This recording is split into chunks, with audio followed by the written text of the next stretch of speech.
Hi everybody, my name is Rick. Welcome to my Idaho cabin. This is the chicken we use to make the chicken enchiladas. So today we're interested in pressure canning the broth. So after the chicken is cooked, I'm going to strain the broth and put it in a separate container, and then it's going to go into the refrigerator overnight. And in the morning, all the fat that's in the broth will be congealed at the top so it can be easily removed. And then after that we can fortify the broth, and then we can pressure can it. So when it gets to that point, I'll take you over there and show you how it's done. Well, here's the chicken fat that we did yesterday, and as you can see, the fat is nicely congealed on the top. It's just floating there. So we can probably, let's see if we can, now we can't get it off in one piece, but it just comes off real easily, just like this. And throw that away. Oops. And all these little pieces, just pick them out of there. And like I said, this is probably could be used for schmaltz, I guess, but I'm not, I don't know. Anyway, there's the defatted broth, and now it's ready to be canned. Well, today I'm going to pressure can the chicken broth that I made from yesterday. So, as I mentioned, I like to fortify the chicken broth with the Better Than Bouillon chicken base. So the bouillon here, I've taken the fat off, and now it's warming up so I can put it in the bottles easier. Now here's the chicken base, and I'll just take a good sized scoop of this stuff. Oh, it's pretty runny. Okay, let's see. Maybe I'll just pour it in. Yeah. Pardon me turning my back to you, but we'll put a good shovel of this stuff in here.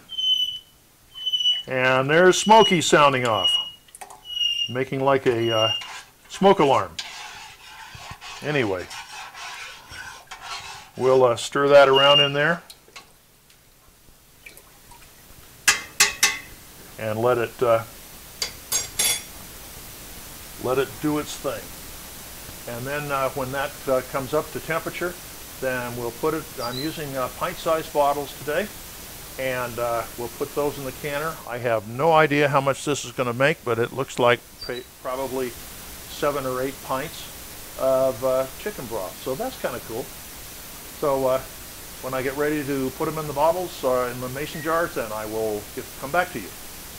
Okay, the broth is heated up nicely, and now I'm going to put it into the jar, and we're going to leave about 1 inch of headspace.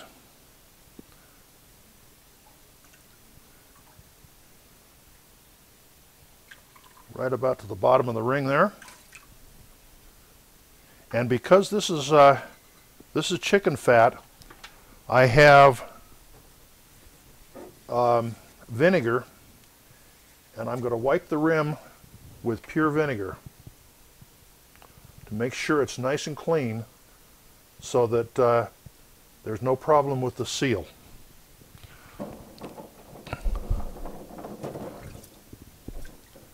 So I'll put the top on, and I'll grab a ring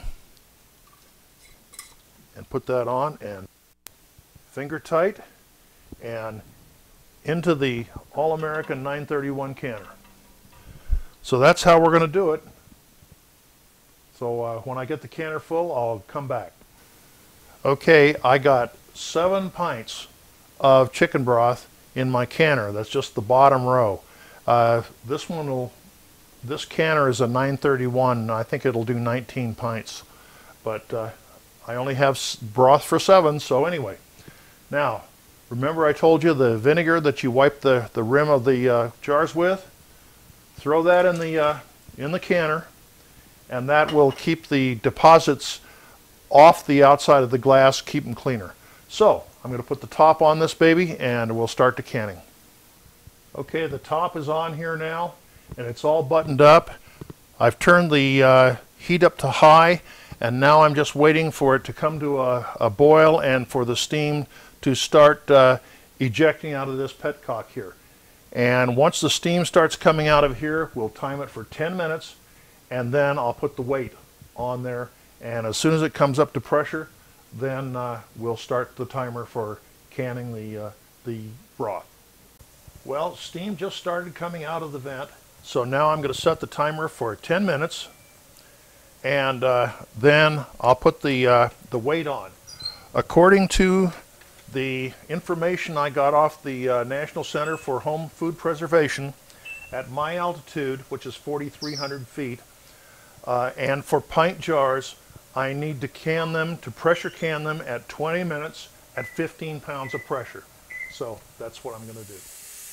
The canner has now been venting for 10 minutes, so I'm going to put the weight on 15 pounds. We'll put it on and wait until the weight starts to rattle, and when it rattles, then it's up to pressure, and we can start the timing for 20 minutes.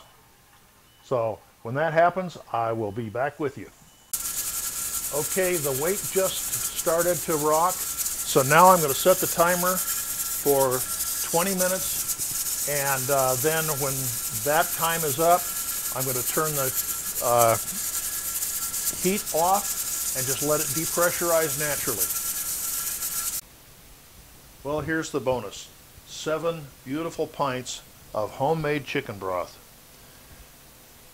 So not only did we get a great dinner of chicken enchiladas, Spanish rice, and refried beans, but we got a bonus of this chicken broth. So take up canning. You'll find it's fun and save you some money. Well, thank you for watching another video of My Idaho Cabin. I hope you found this interesting and as much fun as I have making it. This was kind of good because, you know, like I said, you get a lot of bang for your buck. Not only did we get a great meal of chicken enchiladas, refried beans, and the Spanish rice, but I got a bonus of 7 jars, 7 pints of a really nice homemade chicken broth. So take up canning if you haven't, or at least look at it. It's kind of fun, and it'll help your family budget and keep you out of trouble. Something to do while you're cooped up inside with this virus. So until next time, this is Rick at My Idaho Cabin.